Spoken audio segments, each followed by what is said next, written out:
एक दिन बहस छिड़ जाती है। आखिर किसका काम ज्यादा आसान है, बहू का या सास का? माँ जी, सास को काम ही क्या है, आपके सारे काम उंगलियों पे तो हो जाते हैं। अच्छा बे। हाँ, हिसाब तो उंगलियों पे ही हो जाता है ना। अरे बेटा, ऐसा सिर्फ अभी लगता है। जो मुझे करना पड़ता है ना, वो तुझे करना पड़े तो समझ आएगा कि असली काम का पहाड़ कैसा होता है।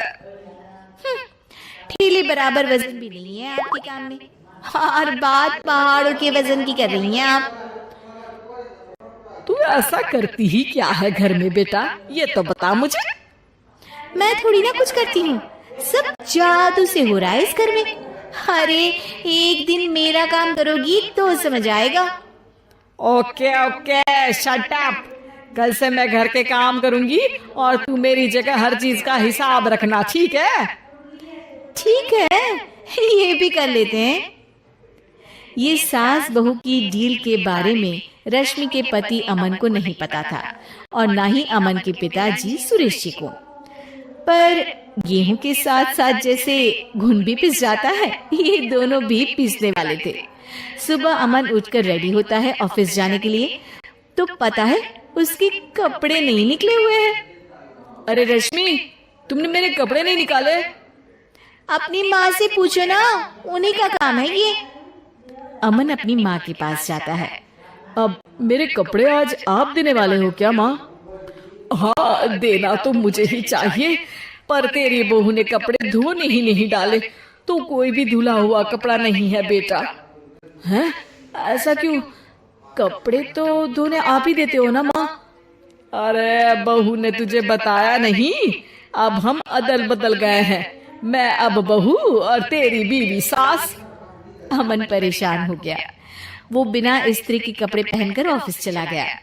सरस्वती जी अपने घुटने के दर्द के कारण झुककर घर साफ नहीं कर पा रही थी और ना ही खाना बनाना याद रख पाई।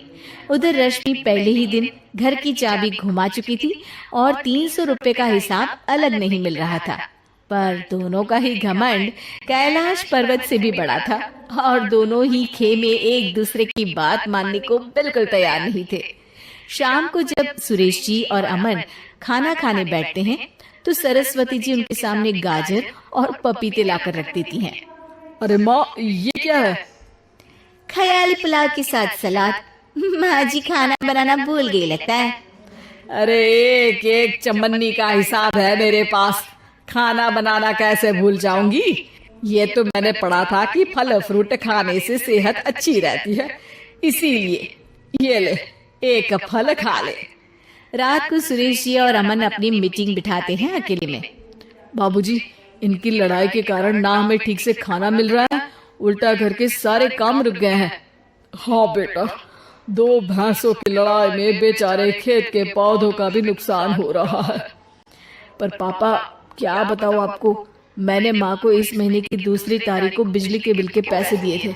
आज बिल भरने के लिए मांगने गया तो पता चला कि रश्मि उन पैसों से गैस सिलेंडर ले आई। अच्छा, तो सिलेंडर के पैसों का क्या हुआ?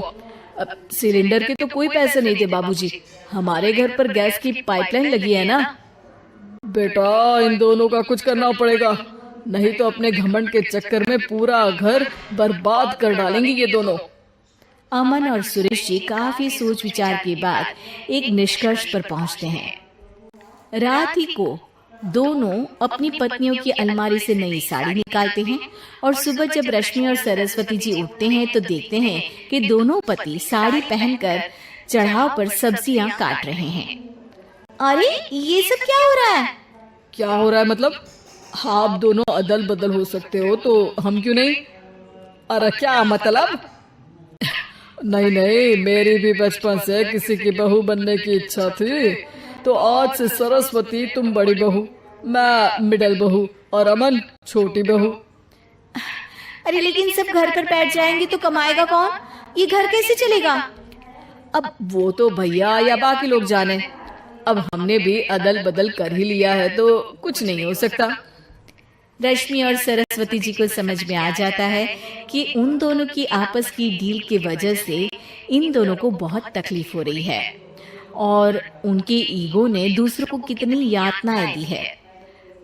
असल में माँ जी आप सही थी, सास बनना बहुत मुश्किल है। अरे हाँ बेटा, और तू भी, मुझसे तो नहीं हो पाया सब घर के काम, वापस बदल ले क्या?